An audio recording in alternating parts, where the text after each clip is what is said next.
intersection of good drinks, good music, and good times. This is Hops and Spirits Bar Conversations. You know, folks say I have a way with words and I can screw up almost anything, but I don't think I'm going to mess up this guy's name. It's pretty straightforward. He's a country Americana artist. He's up in the Northeast right now. He's from Kentucky. His latest single, Love Me Tonight, is out now. Let's welcome in Kyle Ray. Thank you. Thank you. Thanks for having me, man. Well, I Appreciate it. appreciate you hopping on, and you know this is Bar Conversations. We're talking about maybe some pours to have tonight, and I had to go with something that's from at least where you're close to where you're from, little Casey Jones Come bourbon. on We also now. do a little moonshine, but it gets taxed, and we'll get into that at some Yeah, point. yeah, yeah, yeah, yeah, So, yeah, yeah. now, what do you got? Anything good tonight? What's your go-to drink? Bourbon straight, can't go wrong.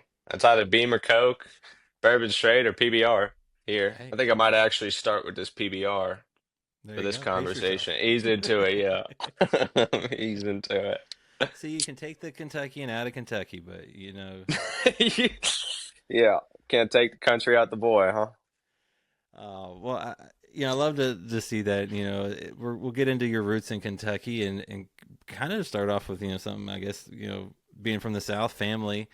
I read where is you were influenced by your father's singing and storytelling. Is that right? That kind of first Yeah. thing of music and stuff like that. Yeah, so my old man is a pretty killer vocalist even in his older age. He likes to pretend like he's not, but it's a bunch it's a bunch of bullshit there. And but yeah, he when I was growing up, he's a mechanic, pretty big grease monkey, and just grew up listening to him sing in the garage as I came home and as we were wrenching on stuff together and whatnot. And yeah. So he was always singing, and my mama, she was the one who always was the writer. Um, so I feel like I got a good mix from both of them there. And here I am. Yeah, here You're I am. putting it all together, but you didn't really you maybe enjoyed music. That was your first introduction, but was it a drum solo from someone in eighth grade that really Yeah, did man. it for you? Is that what happened? Yeah, so music was always around growing up. My family, very, very big on music and all kinds of different types. But the day, like I remember I was in band in school, doing classical stuff, classical percussion, but the day that I like really, I don't know, really locked in with it, I was riding the bus home from, Barron County Middle School with my childhood best friend, and he showed me Led Zeppelin's live performance of Moby Dick, and I think it was 70, I think it was their 71. I think that was the year 71. Anyway, fantastic performance. It's the one where John Bonham plays like a 15-minute drum solo. And, living in, Barron County, like, dude, you ride the bus home and it takes you an hour to get home. So, like, I had enough time. I got done watching it and I watched it again. Like, I rewinded it because it just did something to me. And, yeah, so I started teaching myself drums at that point and then somehow ended up here. But yeah, that moment, I'll never forget it. Well, and I was gonna say, I mean, clearly you've picked up a few other instruments since then, right? Yeah, yeah. Um, High school was kind of a different beast, After that, after that little experiment or experience watching that video with my pal, I started teaching myself drum set, and then I kind of had me a little small town band and stuff, and we I don't know, I kind of pushed myself in that direction, and I knew I wanted to be a part of some group or something. But I never saw myself as a front man. But I saw myself as a front man. But I was like, how the hell am I going to do that playing drums?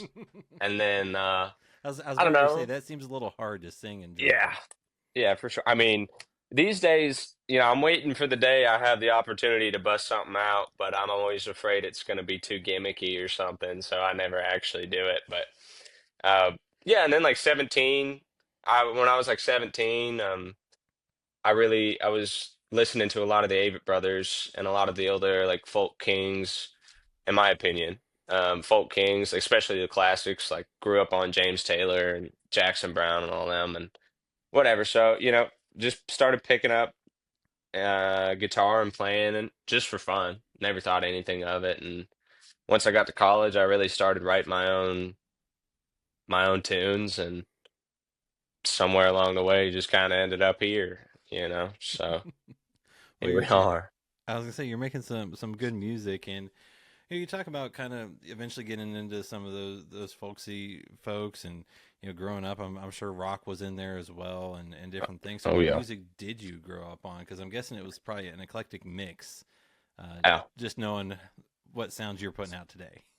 Yeah, absolutely. So funny enough, I grew up on a lot of doo-wop because like I said earlier, my old man was a big grease monkey and I was always around Beach Bend watching the cool drive-ins every year. That was something we did for Father's Day. We still do it every year. We go out and go to the Cackle Fest and stuff and watch the hot rods and whatnot. But anyway, so I was always up and around doo-wop, and then all of the classic rock stuff, Skinner, Zeppelin, uh, Cream, Hendrix, you name it. I listened to it. I got a really good sweet tooth for ELO. Love Electric Light Orchestra. That's like that's a deeper cut for me. But then yeah, and then grew up listening to a lot of folk and stuff. So a lot of James Taylor, a lot of Jackson Brown, um, a lot of Blaze Foley, a lot of Townsend Zant, um, and then um, what else am I missing? Yeah, the bluegrass. Went to church in Appalachia. My mom's side of the family's from Virginia, um, around the Black and in the Duffield area, and yeah, just a lot of bluegrass in the church, and that sound was always around. I never really chased it or thought much about it, but I always had a deep respect for it, and I really started coming into my roots once I came to college, and was really trying to like find myself in that regard, and you know whatever, find my sound in that way. So yeah.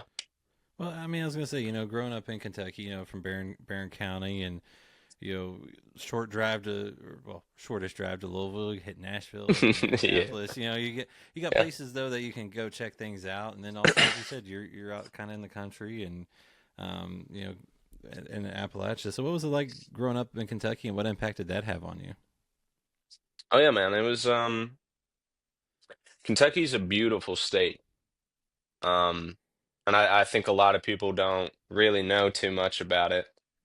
And I really encourage people and especially viewers to go. There's just a lot of untouched beauty out there, and for me, it's really the pinnacle of the Bible Belt. Um, and so it's God's country. But yeah, I grew up without a lot of money and unfortunately and with a lot of other challenges and stuff. But another thing too is that the arts weren't taken seriously really in where I was from, and to be honest, I don't think they're taken seriously anywhere in Kentucky.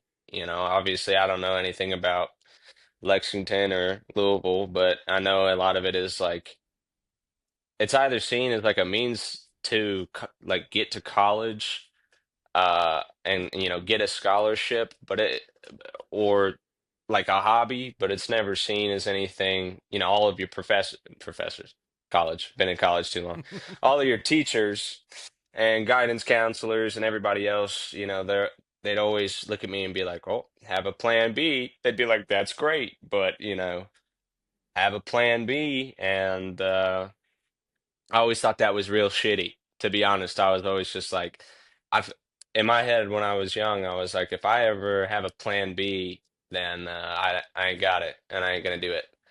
Like the second you think of any alternative outside of I'm going to accomplish my dreams and do the thing I was put here to do, then it's over.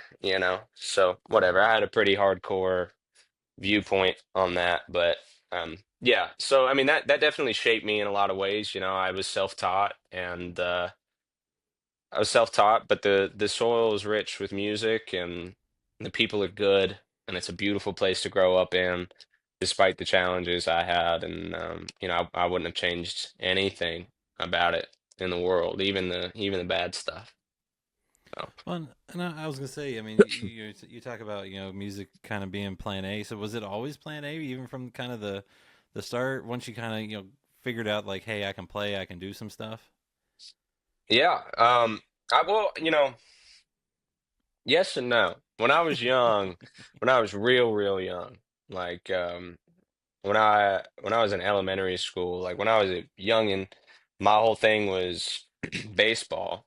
But I think in reality, like I just wanted to be great at something, and I wanted to be known for it. Like that was just the big thing. Like I knew that I was going to do something, and whatever it was, I wanted to be great, and I wanted to be known for it.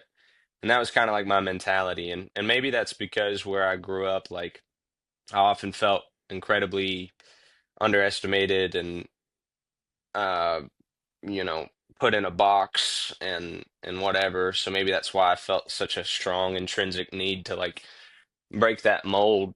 Um, but yeah, so that was the case there. And then as for yeah, and then I got an injury when I was playing baseball. I tore my rotator cuff and I had to go through physical therapy for 2 years.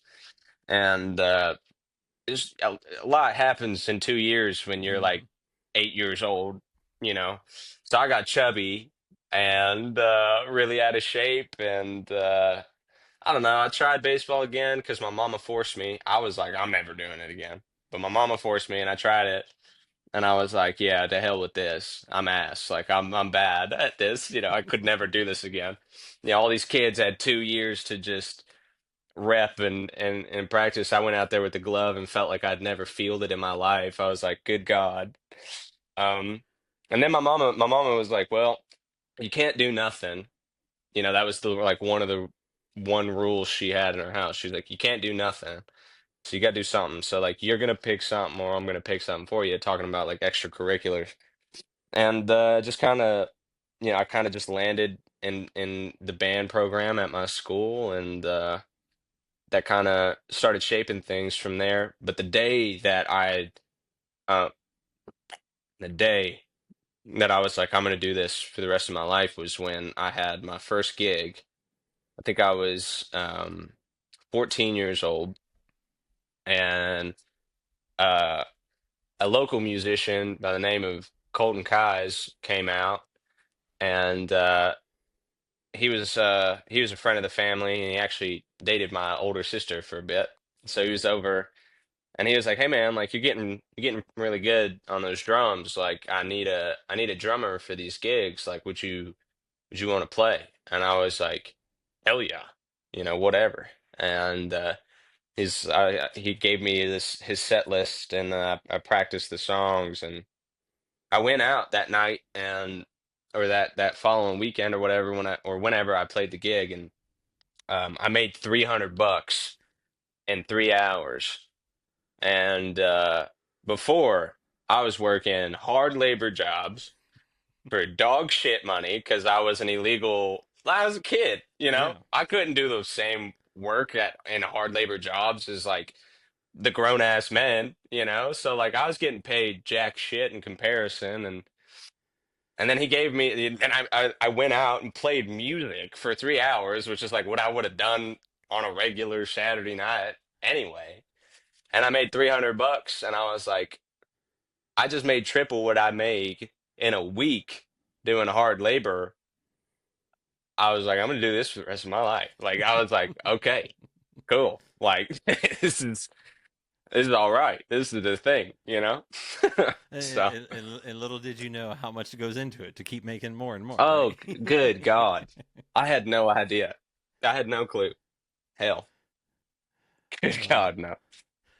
well, but you talk about those experiences, kind of being around family and friends, and I think I saw a post on your socials. I think it was around your birthday, maybe, where you were sharing pictures of everyone. So how important is that kind of core and having that support there? Oh, it's everything. Yeah, growing up, my old man always told me the two most important things in life are God and family, and in that order. And I've carried that with me my whole life. Um, like,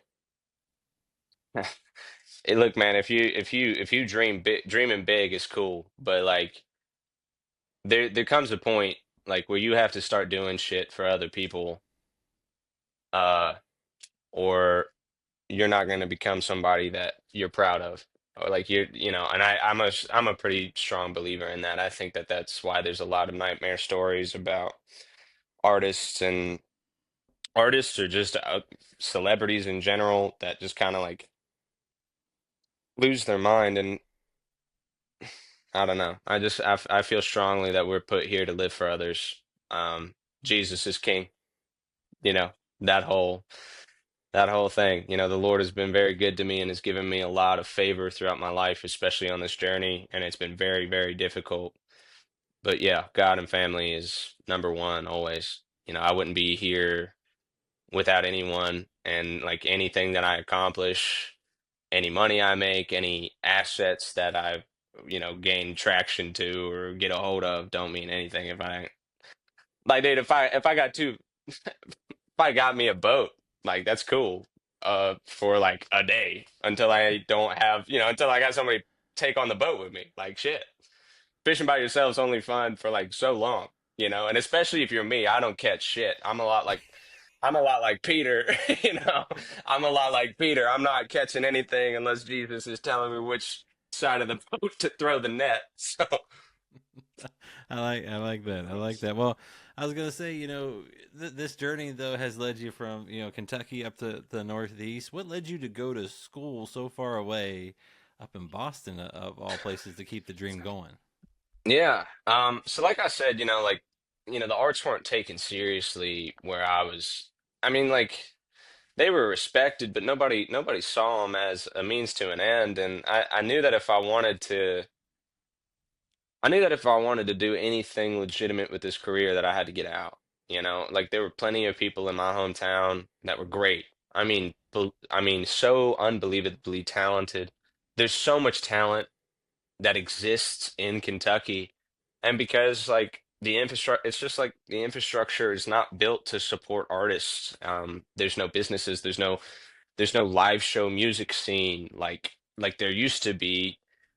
Even in places like Bowling Green, like the house show scene just was not existent when I was young. And so like the only place that you could play gigs was at like the local Mexican restaurant. And you know, a lot of it was just playing covers. Nobody gave a shit about your original stuff. So I knew that like if I wanted to build myself, build my craft and build my career, then I'd have to leave to do that. And I go to school here. Um I go to school here. I'm almost done. I graduate in a couple months, or not even a couple months, shit, in 3 weeks. Woo! Um, Congratulations. thank you, thank you, thank you. And but yeah, I came out here because it's the best music school in the world. And even, with all of the,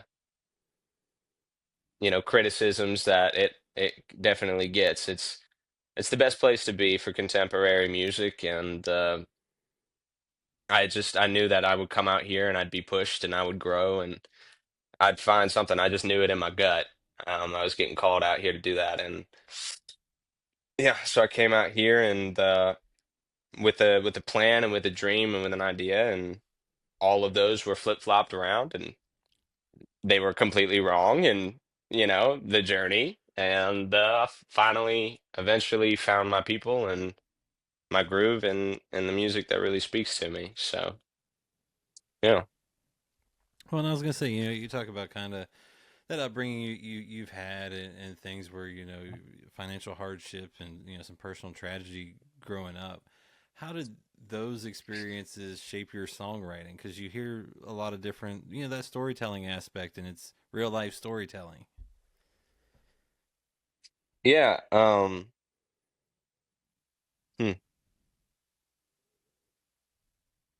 Yeah, I think. And I think I wanted to be, I think I've always had an intrinsic need to be heard and to kind of like feel seen. And as I get older, that feeling and that need for that, I have it less and less. But I think, especially too, as a kid, the hardship, I think, the hardship structured me. It molded me in a very specific way, and I think it built these intrinsic needs to find these things, to be heard, to be seen, to express myself in a way that was accurate and honest and unfiltered. And I think the music started to, the music always reflected that, and it took a long time, maybe not a long time, but for me it felt like a long time for it to really mold and perfect that kind of like sound and that at least direction that I wanted to go in musically. And aside from like an occasional, I like storytelling. I like, Hmm. and I've always loved being able to create a moment, characters that people can relate to. And when I was growing up, I always felt most connected to artists that spoke of their own tragedies, taught lessons uh, about things that like people in their life otherwise wouldn't talk about. Hmm. Um, like, and I remember growing up as a kid, like having all of these questions about life and about how the way the world worked and all of that, and it felt like no one knew the answers. It felt like no one around me knew the answers, or if they did, they didn't want to tell me. And like I needed that, and I feel like everyone needs that, and so I guess that's what I try to do with my music, aside from an occasional like, this is a song I wrote about a girl that I liked and had a boyfriend that like didn't like me, or liked me back, but like it was complicated. Like outside of that, like the rest of my music, I hope that it's like the journal entry that is honest and capable of like at least making someone feel like they're not the only one going through a very specific and niche thing.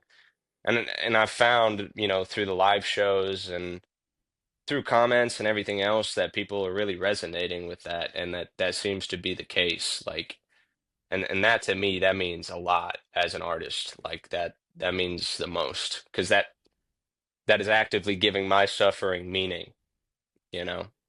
And I think for all artists, that's just kind of I think that's just the goal there, Yeah, to be heard and to make uplift people, I was serve gonna say people in a way. share those experiences, and well, I mean, and what's it like to share those personal experiences and then get that feedback back where you're offering some hope and maybe some healing and like you said, some recognition for them that they might not have got otherwise. Mm. Yeah, that means a lot. Like in fact, it's kind of it always makes my day. Like, dude, I've had a couple of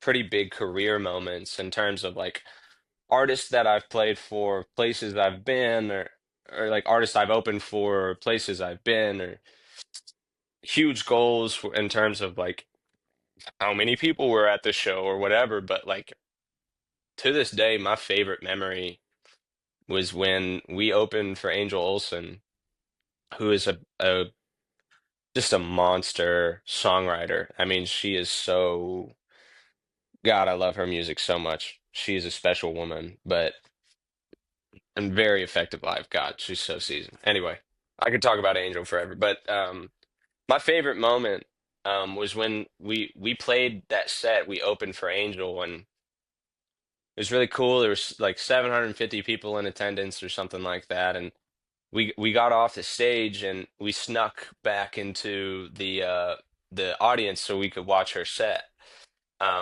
And when we did, we just so happened to sit in front of this 16-year-old girl who came with her mama from Connecticut.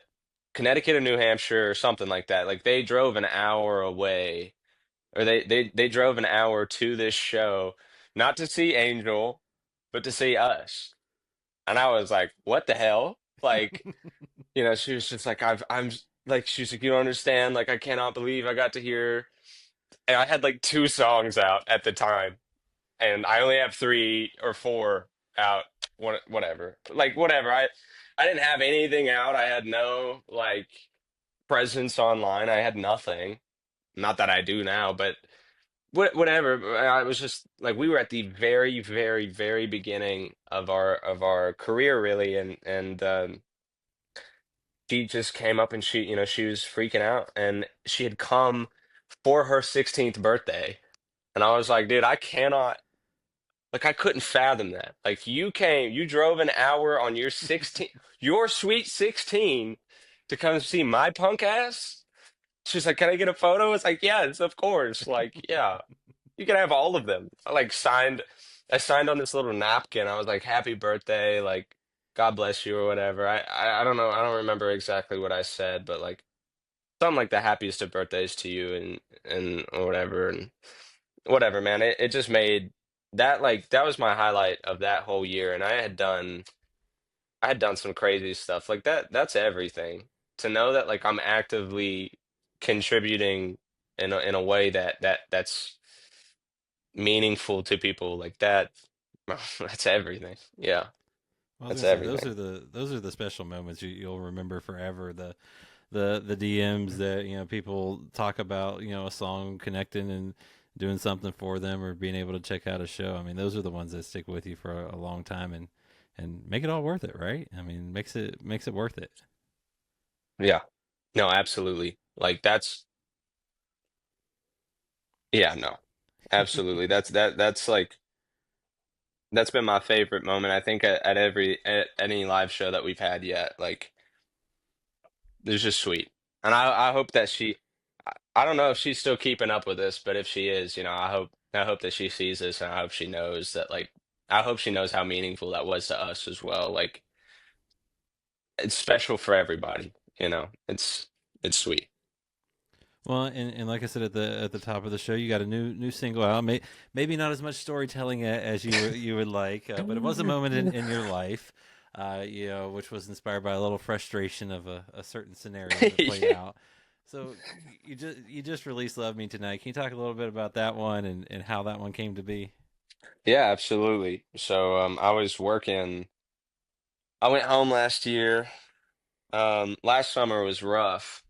I was uh I was doing really poorly on money and was struggling really hard on rent and had to go home to work for a tree company. And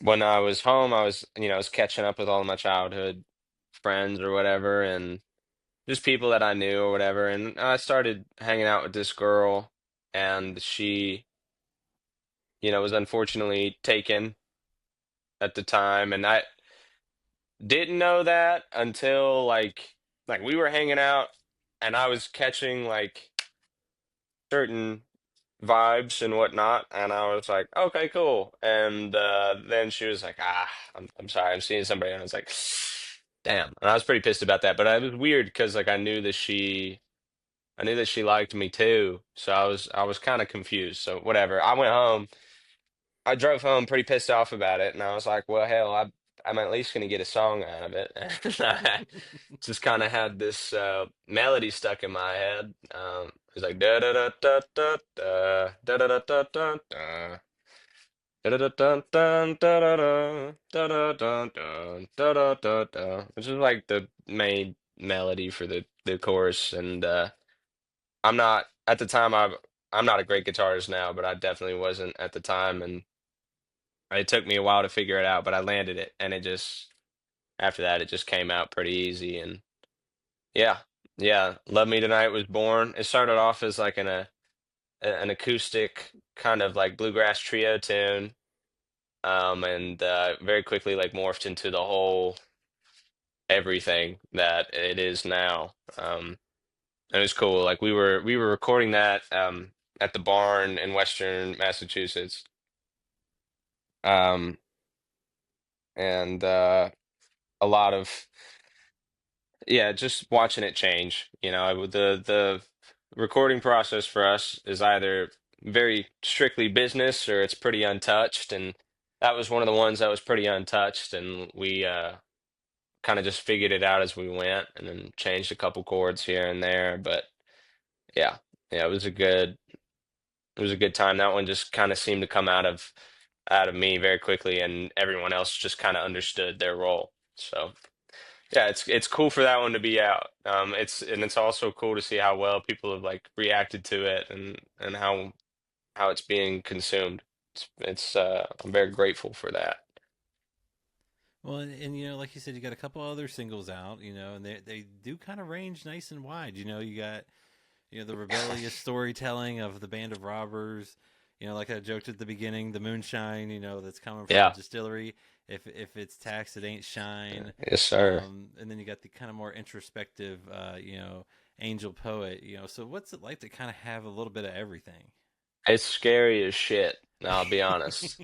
It's scary because I mean, dude, man, this industry is not kind to people that aren't easily put in a box. But I do think it's the right time that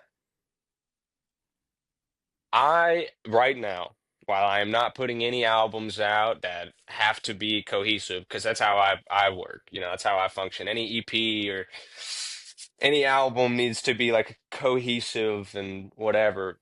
I'm not in a position where I'm doing that right now. And so I'm purposely going out of my way for things to be different every time. And like I'm trying to establish from the get-go, hey, I do this, I also do that, and this. Like, be expectant of that over the span of my career, and if you like it, you like it. If you don't, you don't, and that's cool. But it is scary, man, because like I say that with bold confidence, like, oh, if you like it, you like it. If you don't, you don't. But like, I hope that they like it. I would like people to like it very much so, so whatever, it's Hey, I think people are liking it. yeah, I mean, it seems to be working. I like keeping people on their toes, you know. Yeah. Well, and Yeah. and I believe, you might have another single coming soon that again maybe takes a slight veer from some of your other songs, or at least your most recent release, that maybe is a little more reflection on solitude and home, if I'm not Yeah. mistaken. Yeah, absolutely. So, like I was talking about earlier, during the time when I was back home doing tree work, um, last year was hot as hell. It was so hot, man, back home in Kentucky, which like you knew, man. Like Hmm. it was rough last year. Like it was like 98 degrees and the humidity index was like it was like 99 degrees and the humidity index was like 98. And that's like it was horrible. And I was waking up every day while I was home doing tree work and God, man, you get out of the truck at the end of the day just soaked from head to toe in sweat, and it's just the nastiest shit. And I would immediately get out of the truck, I'd hop in my truck, and I would drive my ass to this river and ice cold, and would just jump right in it. And I would go out there and I'd set up a lawn chair and enjoy like the last, few hours of sunshine and just cool off and relax, drink a beer or whatever. But I was just I spent a lot of time at that river because, like I said, it was a hard time financially and emotionally for me. A lot of uncertainty in terms of my career. And I was in a really weird position where like I had really big gigs coming up where I was like performing at Bourbon and Beyond and opening for Angel Olsen and doing all of these crazy gigs that were like a couple months away. And like I was like, how is it that I have like these gigs coming and I am broken on my ass, right now, like working three jobs and flying home just to work a job that pays a couple more an hour, it was horrible. So whatever, I as I was home and I was meeting up with my childhood buddies and I was thinking a lot about my life and where I'd been, where I'd gone, and where I was planning to go, I spent all that time of reflection there at that river. And I had a lot of conversations with God up over there, and um, ultimately just found a lot of peace just sitting there in that water and looking at it and seeing the water, seeing the sun go through the trees and hit the water is just pretty. Like I'm often reminded of how small my problems are when I look at the grandiose beauty of this world that the Lord has laid his hands on. And yeah, so I found a lot of peace there. And that's what the next song is about. I tried to do my best to talk about the river and the song and the song of my childhood there, and but also I tried to recreate the feeling at the end of the track. Um I tried to recreate the feeling of what it felt like to sit there and reflect and finally be okay, and at peace. Um so yeah, that's my attempt. I hope that comes across in the record. I feel like this one's a bit daring. It's a bit out there, so I hope that people attach to it at least in some kind of way. So, Well, like I said, the storytelling is there, and sometimes people want to have a little fun, and maybe that's if it's tax, it ain't shine, and then maybe some other things happen, and they see themselves in those songs. And I'm guessing too, one of your other happy places, instead of just maybe by rivers on the stage. So what is it about being on the stage and playing that's like a happy place for you? and oh man, when you were a kid, how like joy and awe and wonder just like was second nature. And a lot of it was just because like you were stupid, Like We it's didn't know any true, better. We didn't know any yeah, when better. you're a kid, man, when you're a kid, you're like everything is so kick-ass and cool because you don't know anything about anything, and you're just taking it all in, and so it's so easy to be like, oh wow, and as I've gotten older and I've been numbed by wisdom in a lot of ways. Not that I'm wise in any way, but uh I've searched for that feeling again. I've been so attached to like, why can't I be so like naturally happy without having to try? And I think for me, playing on stage is just one of those moments. Like I don't have to think. I don't have to think about why it makes me happy, how it makes me happy. I don't like, it's one of the one places where it's just natural again. It's easy and I don't have to think. I'm just looking out there at these faces. Um, and people are trusting me for just a couple of minutes, for about 30 minutes. They're trusting me to give them something that made it worth getting out of their apartment for and spending their one free night, you know, their one day off work, trusting me to give them that moment, and that means a lot to me. And you get this feeling that just like I always feel it up my arm, like it's like a heart attack kind of thing. Like you just get that adrenaline and it just kind of creeps up, and yeah, it's the best, man. It's the best. It's why we do what we do, you know. That moment and just the ability to create in general, it's an absolute blessing. It's an absolute blessing. Well, and you talked about being able to perform some pretty cool shows. You mentioned Angel Olsen and obviously that special moment you had there. You got to play in Kentucky for the first time in a good while at Bourbon and Beyond, which is not a small Yeah, festival by any no, means. not at all. And I think what Cheryl Crow you opened for earlier this year. I Yeah, mean, so what's it like? Having those types of things. I'm sure those are giving you that adrenaline too to kind of keep going. You're heading down the right track. I'll say this, man. The bigger the show, the less fun so far. Like so far, you know? Like in terms of like I remember when I shouldn't say less fun. It's just more complicated, right? So like there's more stuff to it. Like I remember when we opened for Cheryl this year, Cheryl Crow in February on the 7th, and like we had like you get there, we had sound check the day prior. The morning of the show, we had interviews at, like 8 a.m. Had interviews before the show, then we had sound check, and you go through this whole day, man. And then like by the time you're like waiting that last hour to get on stage and do your set, you're like, I just want to play. Like I just want to play. Like I'm so over all of this other stuff. I just want to play my instrument at this point.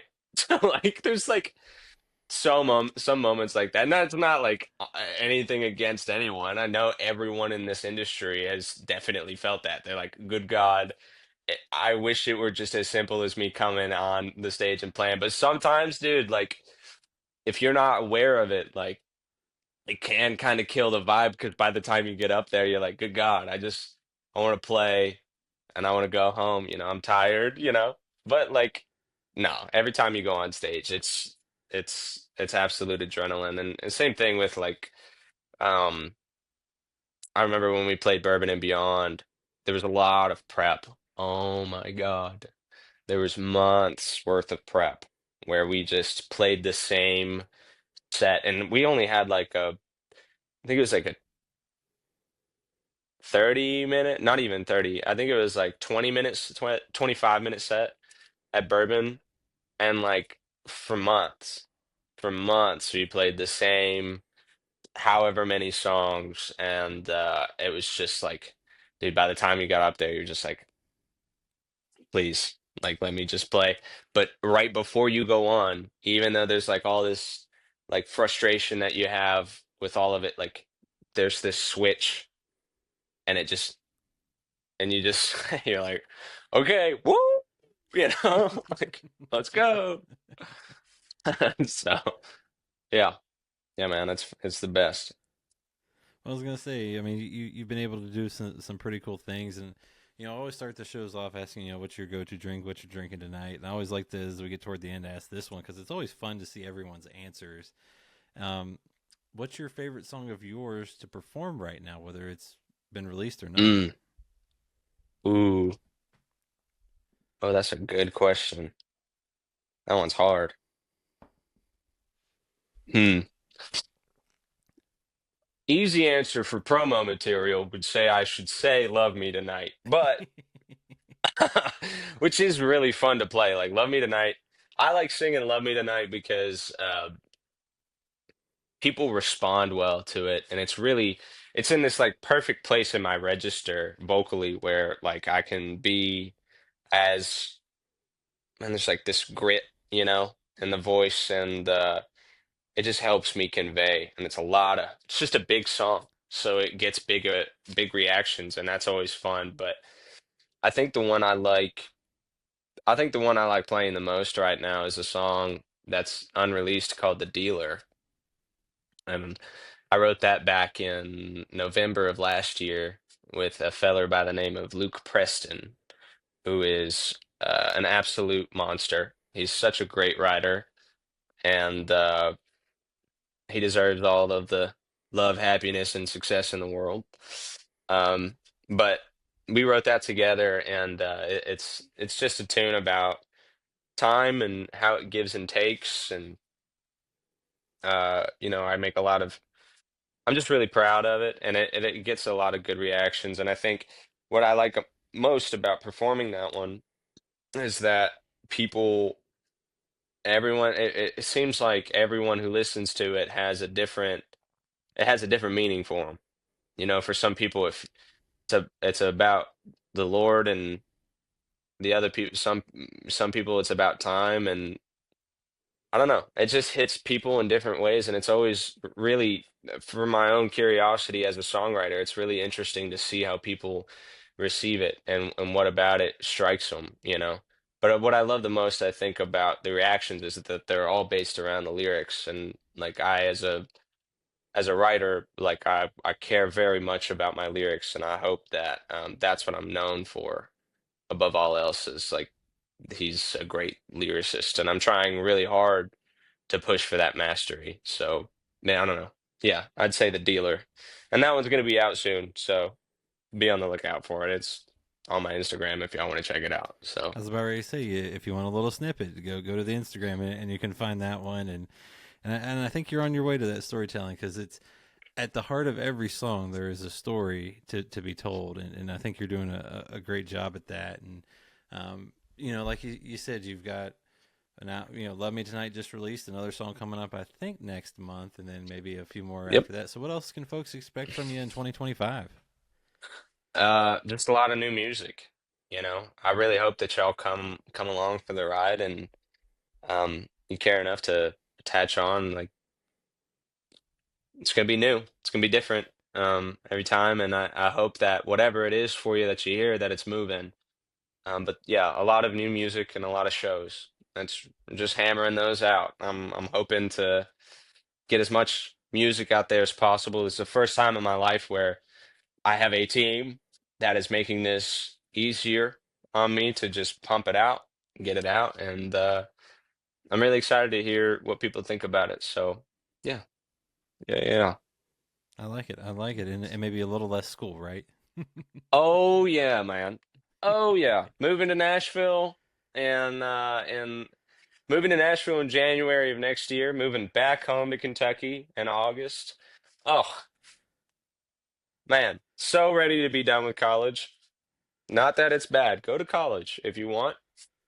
But yeah, I'm definitely ready to be done. Definitely ready to be done, dude. Shit. Well, that next step is ready for you, and man, like I said, I've loved what I've gotten to hear so far, folks. If you haven't, highly recommend giving it a try, and go check the Instagram too. Might find a few other snippets there that you like. And Kyle, man, thanks for sharing your story and sharing a drink with me, man. Cheers. Man, absolutely. Thanks for having me. Thank Find more from Hops and Spirits at hopspirits.com. Thanks, everybody. Bye.